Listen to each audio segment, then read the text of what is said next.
Hey everybody, my name is Nancy Motley. I'm super excited to be part of this Virtue L17 conference. I'm ready to talk about a lot of things today with you guys, but the first thing I want to talk about is bravery.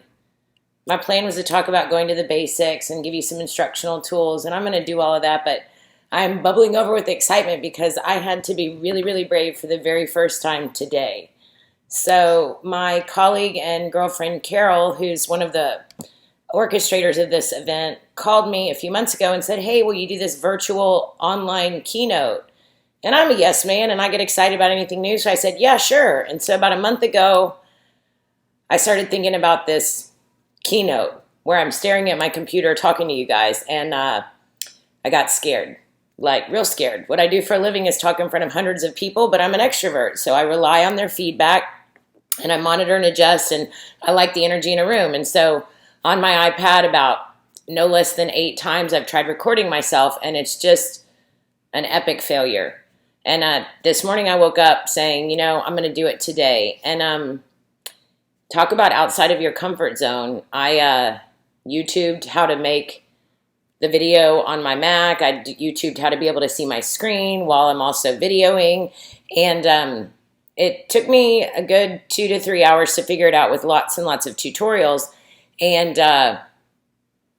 when I did it, when I finally figured out how to do it, I mean, literally, I wanted to go running around my neighborhood and tell everybody, "You'll never believe what I just did." Now, I'm sure that most of you are giggling to yourself right now because if you're part of this conference, you're much more tech savvy than I am already. You've probably known how to do this forever. But I'm kind of an old school person. I use the computer for email, and I'm kind of bumbling my way through Twitter, but short of that, I don't know how to do any of these things. And so I had a real epiphany for me. I sent Carol a text. I said, "Oh my God," well, hang on, let me find it, just a second. I said, let's see where she's at. I sent to her, "OMG, I just figured out how to record myself and computer screen at the same time. I feel like a total genius. Thank God for YouTube." And she congratulated me and was super excited. And her response was, "I'm so happy that I was unavailable to help you out because you figured out how to do it by yourself."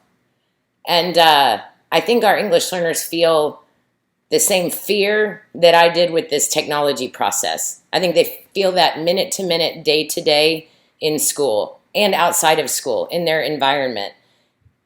And what I realized is that I hadn't taken myself outside of my comfort zone in a really long time. Here was the payoff.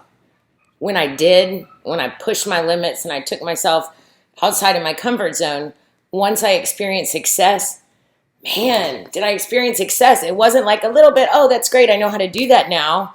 I mean, I'm still on a high, and that was this morning with yesterday's makeup on. I was still in my PJs. I had to get ready for this formal filming that I'm doing right now, but the reality is I'm still on a high because I learned how to do something really hard, and I learned how to do it all by myself.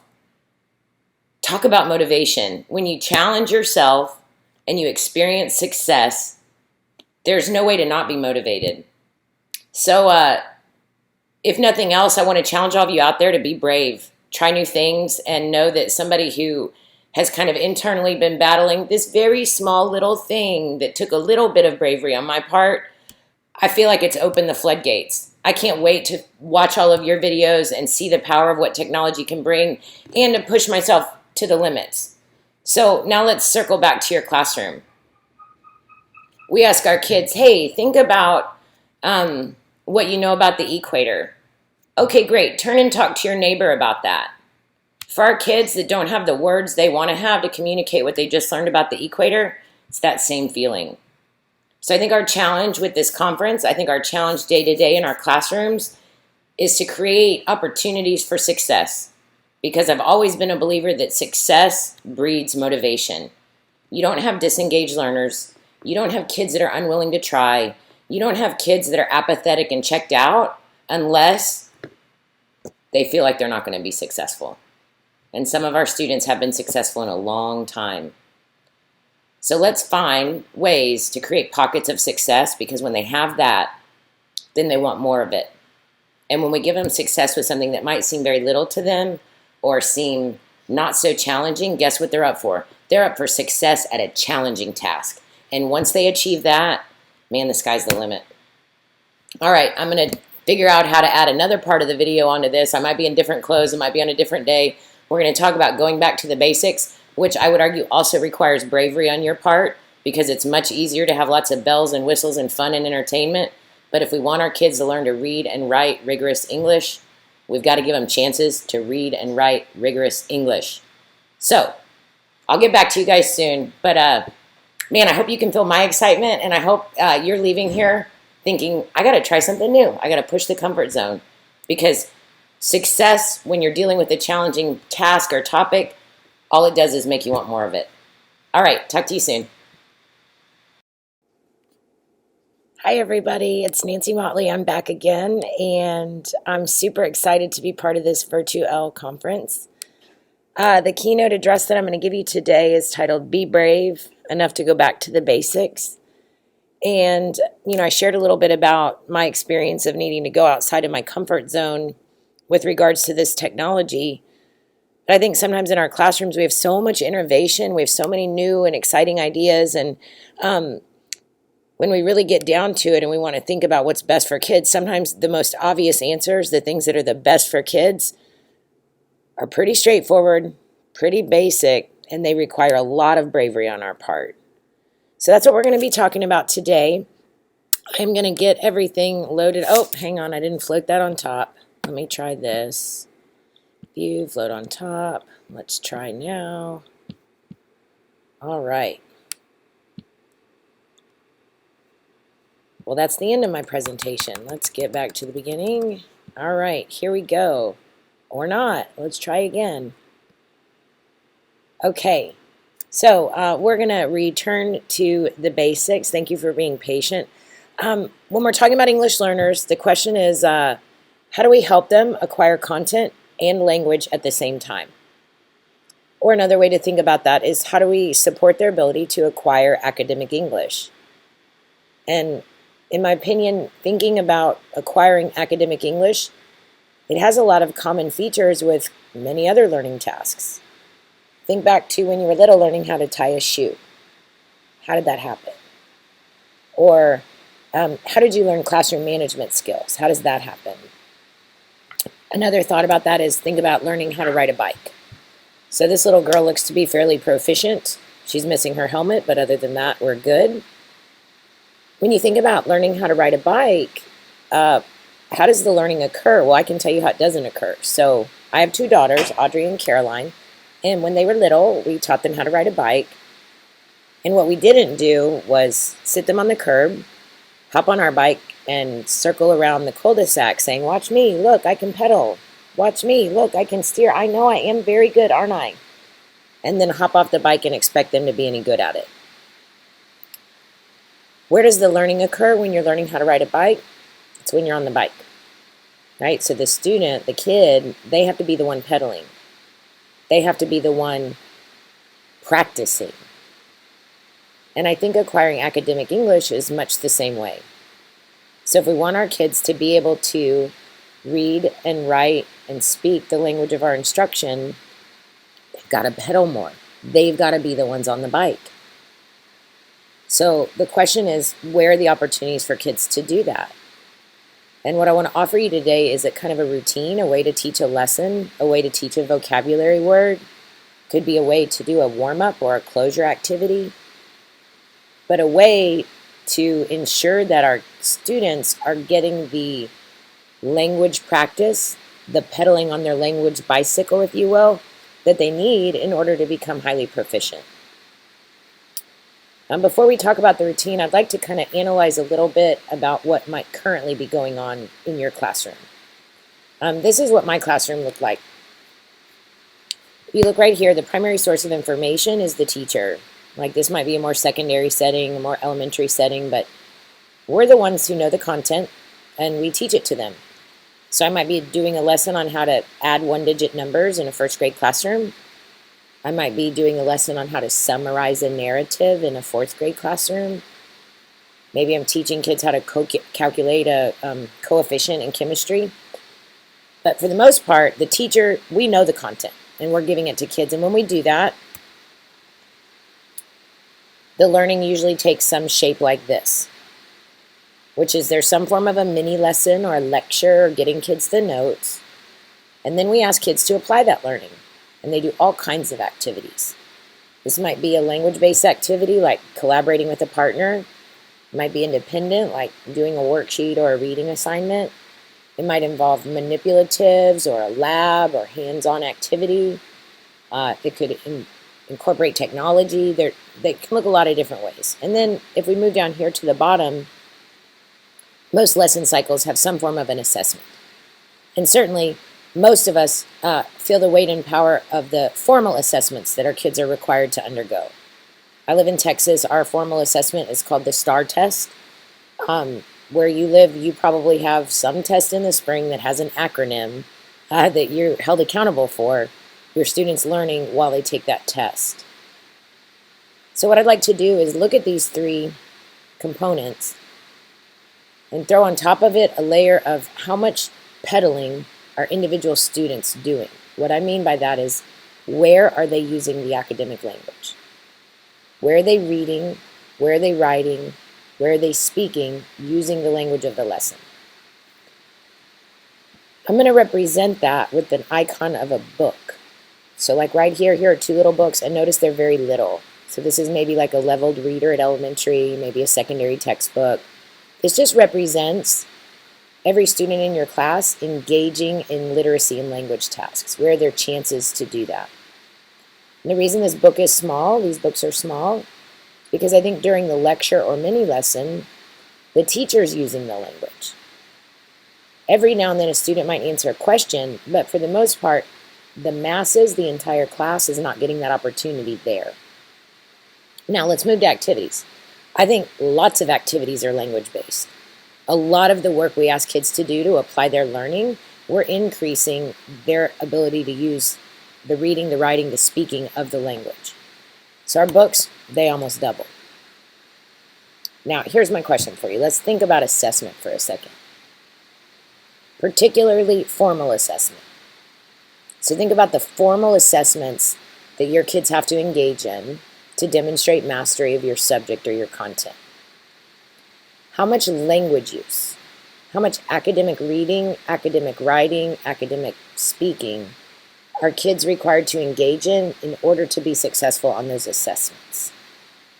Another way to think about it is this picture, or these books, are they going to get bigger?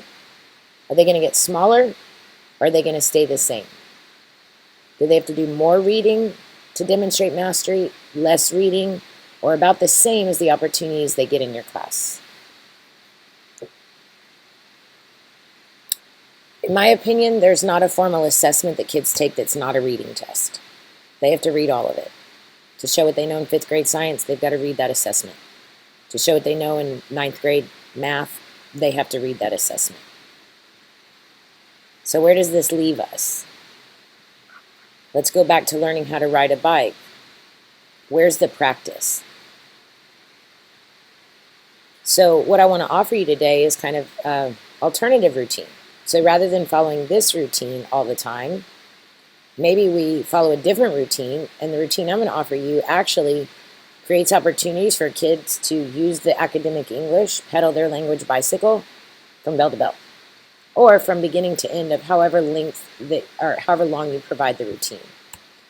So if we move down here, we're going to flip this on its head. You are not the primary source of information any longer. The text is. Now, text can look a lot of different ways, you guys. It doesn't have to be like a passage like this or out of a book. The text might be at the kindergarten or 1st grade level, the teacher's anchor chart about main idea. The text might be a graphic source. In the case of our newcomers, it might be a native language resource.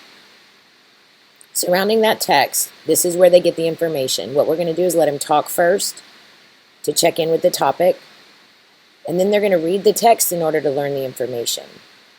The text replaces your mini lesson. I know, scary. The text replaces your lecture. They're reading to learn instead of listening to you to learn. Immediate following that, they get another chance to talk with their peers. They're processing what they've learned. And then finally, we're giving them another language task connected to that learning, where they get an opportunity to write their understanding. Now, here's what's great about teaching in this routine. What are you doing? You are freed up to differentiate as needed. So if you have some students that you know really can't read the text that everybody else is going to be able to read, I might be able to provide an alternative text, do a shared or choral reading, or provide an alternative means for that student or those students to get the information. We all have kids when we let them talk. They just don't work well with other kids. Either they're disruptive or maybe disrespectful. Or maybe we have some kids that are so introverted that it doesn't really work that well. Sometimes we might have English learners that are so keenly aware that they have limited English that they really they don't feel comfortable putting themselves out there to talk with their peers. Any kids that fall into that category, while we're letting our class talk, I can go over there and support them in the moment, right? So this is true real-time differentiated instruction. So what I'd like to do right now is just model in a very short way, and it's kind of artificial because I'm in my computer and you're in yours, but I'll talk you through it. How I might teach a vocabulary word in that kind of traditional sense that we looked at right here, what it might look like here, and then I want to redo the exact same content, same words, same information, using this routine that is going back to the basics of letting kids read, write, and talk about their learning. So, the vocabulary word that we're going to work with is the word grit. So, imagine I'm in front of a class. I know I'm not, so I might put this up, and I'll say, you guys, let's look at this word. This is one of our new vocabulary words today that we're going to get in our journal. The word is grit. And here's our definition. It says grit means to have courage and resolve even when things become difficult. When you keep trying even after failing, sometimes multiple times, you are showing grit. Perseverance is a synonym. That's a synonym behind it. So boys and girls, look up here at this picture right here. Do you see this hand? They're hanging. These are hands hanging onto a cliff as hard as they can so they don't fall off the cliff. So this person in this picture is really showing grit. They're having to be very brave and strong and keep holding on. They have to keep trying, even though it's hard to do. You know, I've had some time in my life where I've had to show grit, where I've had to do things that were really hard for me, but I kept trying and I was able to be successful after lots of effort. One of them is like baking. I'm not a very good baker. I haven't been a very good baker, but you know, my sister's a really good baker, and so she's really good at cupcakes and cookies and things like that, and I just keep trying the same recipe, and then I'll call her and get some information, try it again, and keep trying and keep trying. Well, I know how to make a really good chocolate chip cookie now, but it took me a long time of trying. So can anybody in here think about that? Where are some times where you've had to show grit? And what's going to happen in that class then? This kid, me, right, that kid, we're going to hear from that kid. And they're going to have a great answer. And then we're going to call in another kid like that. And here's my question, what's our English learner doing? Well, I just talked for like 3 minutes straight, and he's still right here figuring this out, right? That student's not going to be making a personal connection yet. What happens after I call in a few classroom examples? Then I say, all right, get out your journals. Let's get this definition down. Maybe I encourage them to copy this one. Maybe I ask them to put it in their own words. And then I move on to the next definition. When we think about the pedaling that our students are doing in that traditional format, it's very little. They're not getting the opportunities they need to master academic English. So now I want to redo. We're going to start all over. And this time I'm going to use this routine that's based in language to teach identical content so that you can draw the distinction between the two. All right, so redo, new class. Boys and girls, we're going to cover some vocabulary today. We have a few new words. First, I'd like for you to look at this picture. This picture is related to one of our new words. In case you can't tell, this is a picture of somebody hanging onto a cliff. They're holding on really tight so they don't fall off. What I'd like for you to think about is if you were that person, what might you be thinking? So if that was you, what would you be thinking right now? Really think about that for a little bit. And then I would ask them, once everybody's ready, to show me when they were ready by maybe putting their finger in the air, putting their hand on their head, giving me some signal that they have an idea. And then I'd say, okay, I'm going to let you share with your partner, but I want it to sound like this. And then we coach them with this sentence stem. If I were that person, I might be thinking, and then we'd ask the class to repeat, and I'd let partners share with each other. What happens after that? I might accept a share out. I might call in a volunteer or pull a popsicle stick or randomly select a few students to share out what everybody talked about, right? Because 100% of the class checked in with their partner. Following that, I'm going to say, okay, we're going to read about our new word right now. Let's look right here. Our new word is grit. Grit, I'm going to let you read what it means, but here's your purpose for reading. I want you guys to read this definition to be able to retell it to somebody else. So you're reading to think about how you would explain that to someone else. You can begin. And then I let them read that definition. Certainly, if I think the word choice of this definition is inaccessible, I'm going to adapt the text down so that it will be accessible. Following that, I might do a choral reading. I might have one person read it to their partner read it to them. The idea there is we're getting multiple exposures to the reading of the term. And then at the end, I'd say, all right, I asked you to read it to think about what it means, and now what I'd like for you to do is talk to your partner again. And what I'd like for you to talk about is, what does grit mean? So think about, how would you explain that word to somebody that doesn't know it? And then look right here, we're also going to try to give some more examples, maybe something in your own life that you'd have to work really hard for, or maybe your parents, or maybe something you've seen on TV or in the real world. So check in with your partners and talk about, what does grit mean? Can you think of any examples? And then we let them talk for a couple of minutes. And obviously, I'm going to be monitoring the class. I'm checking in, especially with the kids I'm concerned. Wouldn't be successful with a communication task like that without more support. Following that, we get another opportunity to pedal. They're going to write about it. So now they've talked with their partner, and they're in their journal. I'm going to ask them, okay, now I'd like for you to put in your journal what you think grit means. So here's a stem to get you started. It says grit means, so everybody copy that, and then think about what you heard, think about what you read in our definition. What does that word mean?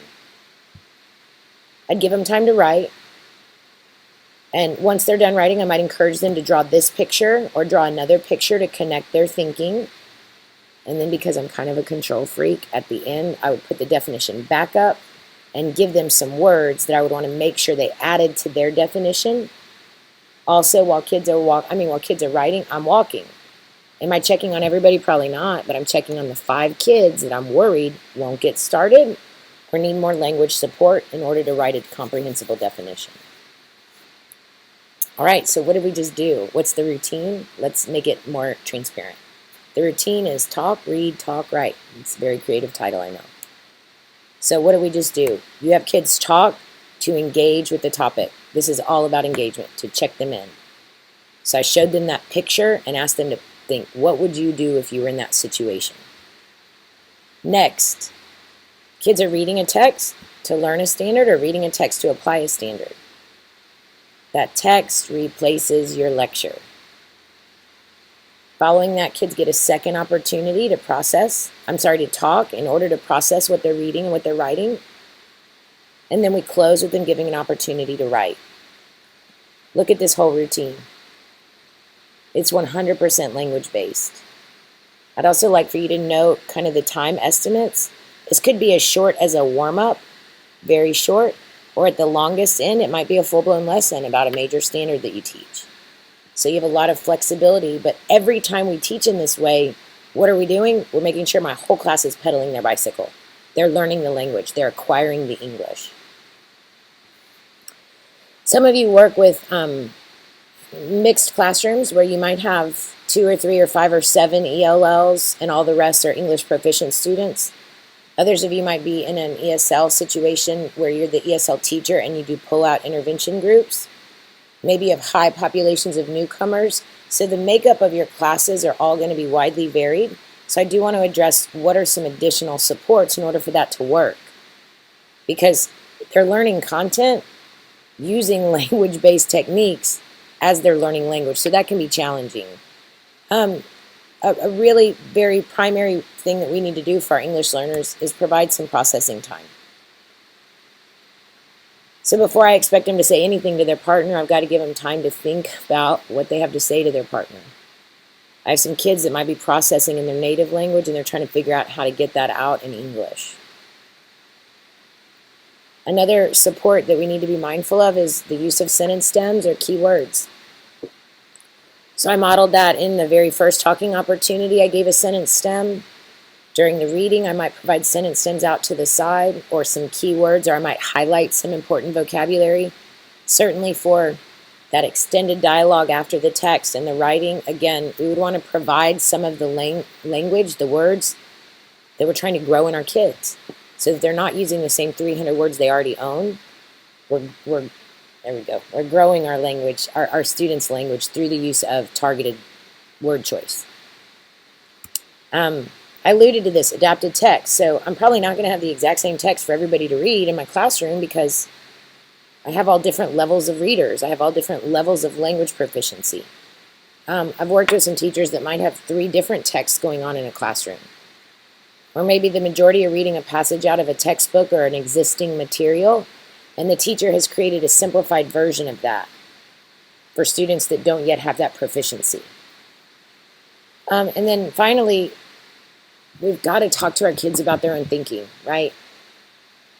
If I'm working with my class and having them talk a lot, that can be very scary. I'm giving up some control, right? Because kids do crazy stuff when they talk. But after every time they get a chance to talk, let's have a brief reflection, not about the content, but about the process of using English to communicate. So when you talked with your partner, what difficulties did you run into? What did you find was helpful to you? What would be helpful to you next time? So we want kids to be thinking about their acquisition and use of English throughout these kinds of routines. So when we do this, when we teach a vocabulary word, a warm-up, a whole lesson, whatever that looks like, there are some really significant benefits for our English learners. When we let them do this all the time, the first thing that is a benefit is they acquire English. You don't have kids that are long-term English language learners.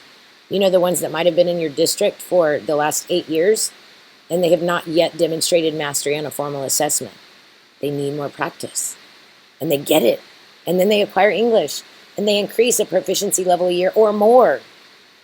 The other thing that's so powerful is they experience success. They experience pockets of success in a language that is not native to them. And when they experience success, what does that do? That breeds motivation, right? If I can be good, if I can share with my partner what's going on in my head when I look at that picture, that feels so good. It feels much different than me sitting back and listening to the same 3 kids talk every day about what they think is going on in that picture. In addition to success, teaching in this routine also builds relationships. The kids in the class are interacting with each other minute to minute to minute, and you're able to monitor minute to minute to minute, so you're learning more deeply about what your kids are capable of, who they are, what their areas of need are, because you're present. You're not up front teaching. You're facilitating. You're acting as a true facilitator. And I believe that the combination of these 2 things, if our kids feel connected in the classroom to their peers and their teacher, and they're experiencing these pockets of success consistently, you don't have apathetic learners anymore. You don't have scared learners anymore. They are ready for more. They're passionate. They're motivated. They're excited about coming to your class and learning in this way because they are part of it.